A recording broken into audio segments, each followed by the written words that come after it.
Okay, Conrad Aiken was born here in Georgia. He was born in Savannah, Georgia in 1889 and died there in 1973, living the first and last 11 years of his life in the same city. In between, he lived in Boston and Britain, and then in Massachusetts again with a stint in Washington, D.C. for his 2 years as our 9th consultant in poetry at the Library of Congress, 1950 to 1952. In 1901, Aiken awoke to the sounds of arguing, followed by gunshots. At age 11, he had to personally discover that his increasingly erratic father had taken his own and Aiken's mother's lives in a murder-suicide. This had a lasting effect. One minor effect of this was that he went to live with relatives up north and wound up attending Harvard University, where he studied under the philosopher George Santayana, and where he met fellow student and subsequent lifelong friend T.S. Eliot. Both of them were permanent and deep, positive and negative influences on Aiken's writing, and in the latter case, the influence was mutual. And another important long-term development that began at Harvard was Aiken's lasting affinity for martinis. Yet another significant influence stemming from that period was his maternal grandfather, William Popper. Aiken came into possession of 2 volumes of the New England Transcendentalist Unitarian Reverend Popper's collected sermons, which Aiken said he valued for their complete liberation from dogma, a determined acceptance of Darwin and all the rest of the scientific fireworks of the 19th century. The scientific fireworks of the 19th century. As you can see, appropriately for a poet, Aiken had a way with a phrase. This extended to his criticism, which the omnipresent Alan Tate called among the best of Aiken's generation. Here is a slightly overheated example regarding a fellow critic named William Braithwaite. Must poetry be all marshmallows and tears? Is it to be prohibited from dealing with ideas, or restricted solely to a contemplation of that small part of our lives which is, in a sentimental sense, beautiful? Is poetry to be merely a perfume reserved for our moments of languor? And he later concluded regarding poor Mr. Braithwaite, shall we never learn that there is nothing mysterious or supernatural about poetry? That it is a natural organic product with discoverable functions clearly open to analysis. It would be a pity if our poets and critics were to leave this to the scientists instead of doing it themselves. Poetical and critical fireworks there. I don't know if that marshmallows and teardrops are the sole concern of poetry any more than are the rainbows and butterflies and My Little Pony that a certain someone borrowed from his sister to write the general blurb introducing the Poets Laureate Project a year ago, but I suspect not. As consultant at the library, Aiken oversaw the winding down of the aftermath of the Bowling Prize kerfuffle that one of his predecessors, 7th consultant Leonie Adams, had to bear the brunt of. He happily saw the prize off after its one instance of being awarded by the Library of Congress to the notorious Mussolini lover and Jew hater Ezra Pound. Saw it off to Yale University Library, who would 6 years later award Aiken himself the prize. Several of our Poets Laureate were to become Bowling recipients once its luster was restored. During his tenure, Conrad Aiken would try to find a way of restoring a shade of function to the poor, castrated felons, as he called them, the fellows of American letters who had voted that inaugural award. It didn't fully work. The fellows would dissipate within a few years, sadly. Now, all this sordidness may become fodder for a future presentation if no one has the sense to stop me right now. Okay. Ask for it.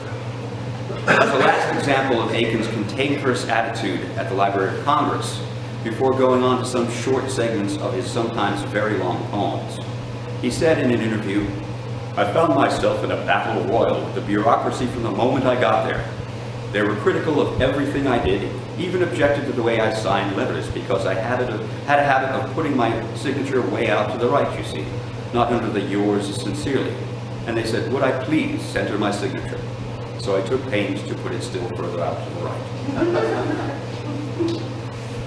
One characteristic of Aiken's poetry is that he saw a musical quality as in this opening stanza, which seems to go over well at the most recent poetry group meeting. Indeed, it was set to music by Leonard Bernstein and other composers. Originally published under the title Discordant, it is now usually referred to by its first line, Music I Heard With You. I'm going to read section 1 of 4. Music I heard with you was more than music, and bread I broke with you was more than bread. And now that I am without you, all is desolate.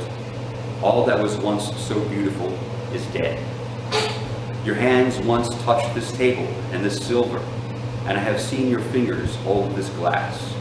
These things do not remember you, beloved, and yet your touch upon them will not pass. For it was in my heart you moved among them, and blessed them with your hands and with your eyes. And in my heart they will remember always, they knew you once, oh, beautiful and wise. The musical structure in a form similar to that of symphonic movements, suites, and preludes, with repetition and variation, is something that can be found in many of Aiken's poems. And here are 3 chorus-like repetitions plucked from the verses of something called Senlin, a Biography, which doesn't seem to have a lot of discoverable functions clearly open to analysis, or to be anything quite so scientific as a conventional biography. These are from section 2, part 2, His Futile Preoccupations. Vine leaves tap my window, dewdrops sing to the garden stones. The robin sings in the chinaberry tree, repeating 3 clear tones. Vine leaves tap my window, the snail track shines on the stones. Dewdrops flash from the chinaberry tree, repeating 2 clear tones. And then section 2 ends. Vine leaves tap at the window, dewdrops sing to the garden stones. The robin sings in the chinaberry tree, repeating 3 clear tones. If you want to hear Conrad Aiken reading his own poems, go to the link in the comments section of last month's meetup page for Poetry Group. It features, there's a link there. It features 2 short poems and 2 sections of longer ones, totaling less than 15 minutes total. The second one in particular, Sea Holly, becomes a superb example of the repetition and variation working musically, and he can do it better than I can. Another lasting effect of that childhood trauma was a lifelong interest in psychoanalysis. Aiken sought the reconciliation of depth and surface, inner and outer, private and public. It was, he said, as if the conscious and the unconscious were engaged, had always been engaged in a dance, the most intricate and surprising and involved and contrapuntal dances. And as his teacher Santayana put it in his famous essay, The Elements and Functions of Poetry, our logical thoughts dominate experience only as the parallels and meridians make a checkerboard of the sea. They guide our voyage without controlling the waves which toss forever in spite of our ability to ride over them to our chosen ends. Sanity is madness put to good uses. Waking life is a dream controlled. Out of the neglected riches of this dream, the poet fetches his wares. If he seems sometimes to obscure fact, it is only because he is restoring an experience. Conrad Aiken spent a long and productive career working at putting exactly that restoration into his poetry and fiction, a very Freudian concept. Even if it was never truly complete, more than a few of our recently reviewed laureates might have envied Aiken's ability to demonstrate that sustained effort, that was possible, especially despite all those martinis. All the others were, of course, just boring.